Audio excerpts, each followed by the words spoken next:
Bonjour. Nous allons tout de suite voir comment peut-on équilibrer une ligne de production. Ce premier graphique représente 5 postes de travail. Et ces 5 postes de travail, ils sont déséquilibrés. Alors vous voyez la ligne ici, cette ligne, elle représente le rythme avec lequel on doit produire. Alors si on lit ici, on va trouver quelque chose comme 380 secondes. On doit avoir une sortie d'une pièce chaque 380 secondes. C'est notre rythme de production. C'est le rythme qu'on doit respecter, théoriquement. Et vous avez ici, pour chaque poste, il a une certaine durée de tâche, etc. C'est ce qu'on appelle le cycle time, ou bien le temps de cycle. D'accord? Le temps de cycle. Alors, si le temps de cycle dépasse cette ligne-là, ce rythme avec lequel on doit produire, on aura une surcharge. Là aussi, c'est une surcharge. D'accord? Et si nous avons le temps de cycle inférieur à ce rythme-là, comme le cas de ce poste, ce poste et ce poste, alors c'est une sous-charge et tout ce temps-là, serait un temps d'attente. Tout ça, c'est un temps d'attente. Alors, si on regarde maintenant le deuxième graphique, c'est le cas de cette même ligne après équilibrage.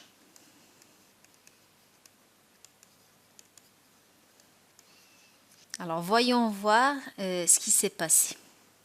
Nous avons redécoupé les tâches du processus afin d'équilibrer les postes. Alors, vous voyez là, ce qui est en rouge, nous l'avons découpé. Celle-là aussi, afin de synchroniser un petit peu la ligne, afin de la rendre équilibrée et à peu près qui va avec le même rythme demandé, qui est le 380 secondes de tout à l'heure. Et vous avez peut-être remarqué que maintenant, nous n'avons plus ces 5 postes. Alors ça, c'était le premier poste, deuxième, troisième, quatrième, cinquième. Maintenant, on n'a que 4. 1, 2, 3 et 4. Seulement 4 postes. Alors, cet équilibrage nous a permis aussi de gagner un poste. Nous avons maintenant 4 postes au lieu de 5. La question est comment peut-on aller de cette situation à cette situation? Ou encore, comment peut-on éviter lors de la conception d'une ligne de production, éviter d'être dans cette situation et être plutôt dans cette situation. Concevoir une ligne qui est équilibrée. Alors, nous allons voir tout de suite par un petit exercice pédagogique. Nous avons ici une entreprise. Cette entreprise s'appelle entreprise et son domaine d'activité, c'est l'assemblage des ordinateurs.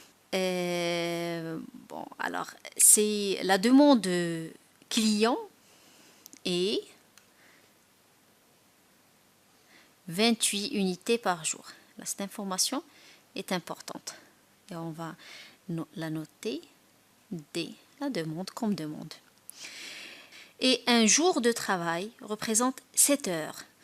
Et cette information aussi, elle est importante. Je vais la noter comme ça.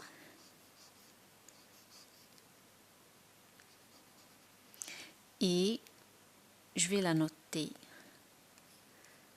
le temps disponible. Le temps disponible. On a découpé ou bien décomposé le processus en opérations. Nous avons ici, dans cet exemple-là, 12 opérations. Alors, la première opération, il est là, la deuxième, et ainsi de suite, jusqu'à la 12e opération.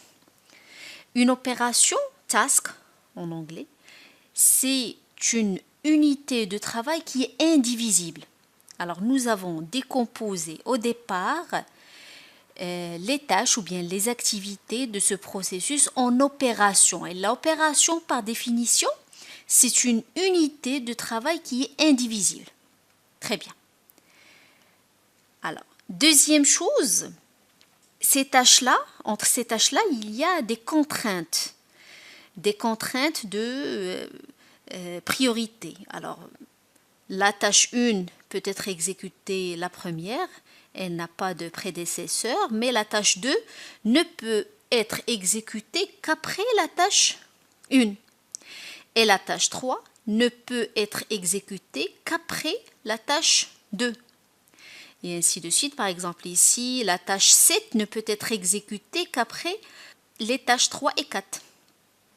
Et ainsi de suite. Alors, nous avons des contraintes et cette contrainte, ici, représentée par des prédécesseurs.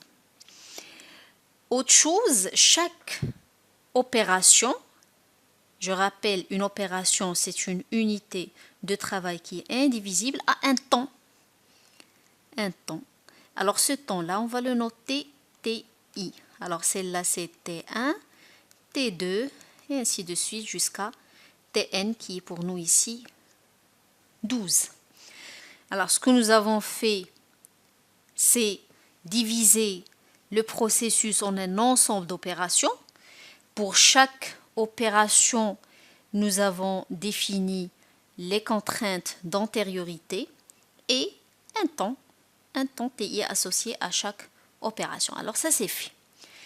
Maintenant, la première chose qu'on va faire, c'est proposer ou bien calculer un rythme avec lequel on doit produire. Parce que vous savez, maintenant nous avons une certaine demande de 28 unités par jour et nous avons un temps disponible par jour qui est de 7 heures de travail. On se pose la question, quel est notre rythme de travail? Avec quel rythme on doit produire pour pouvoir répondre à la demande et sans faire de la surproduction ou bien de la sous-production, juste répondre à la demande.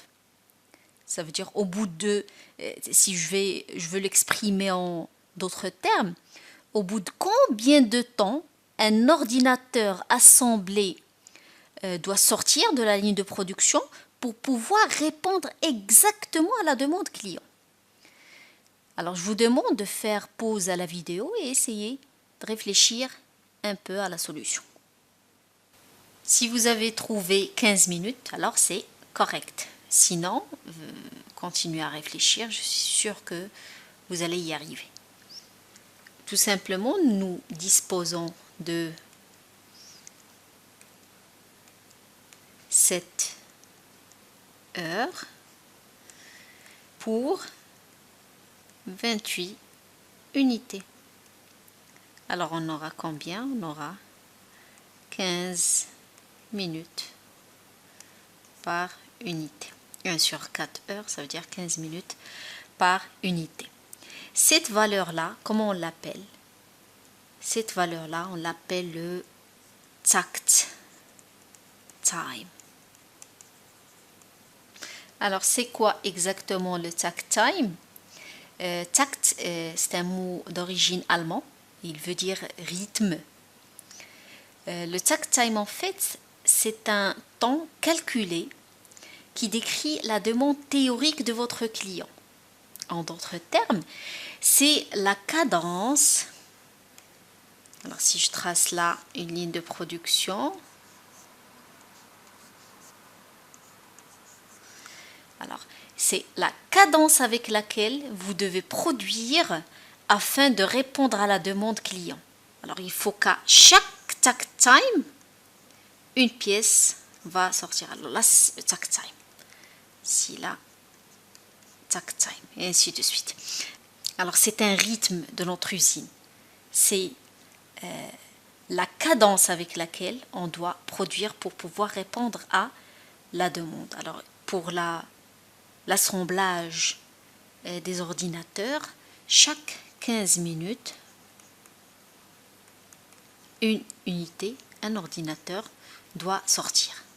Comme ça, on aura 4 par heure. Comme ça, on aura 28 par 7 heures, qui est le temps disponible par jour. Et ça, c'est la demande du client. Le takt time, l'expression du takt time est la suivante. Le takt time, il est égal au temps disponible sur la demande. Et il est relatif à un produit. Takt time d'un produit, c'est ça la formule.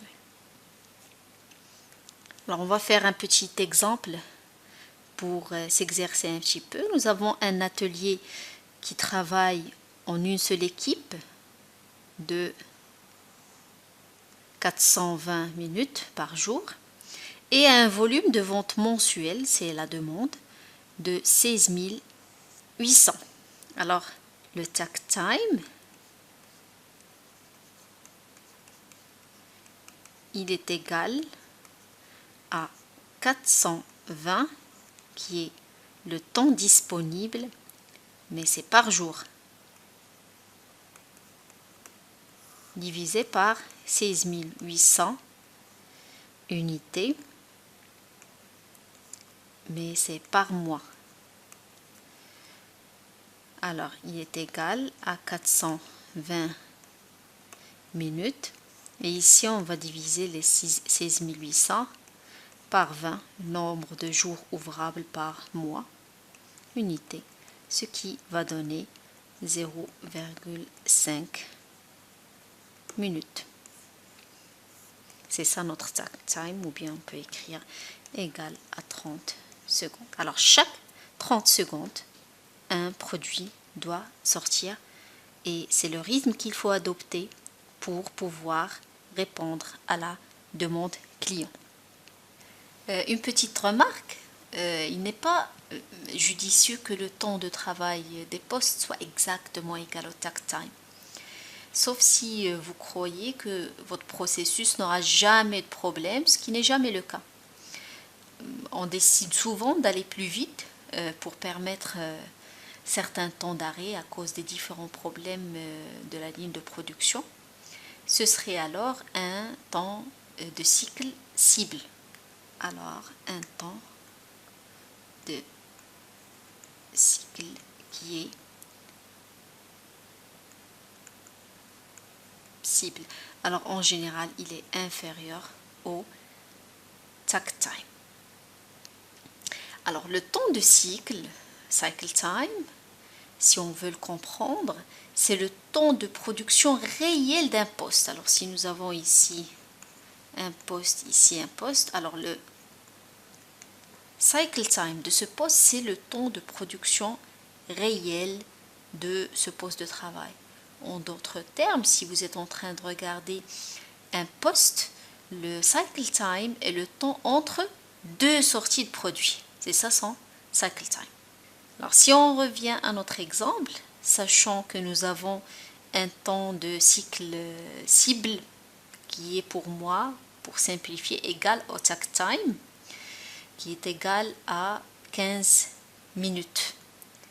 Je vous demande de proposer une mise en ligne possible.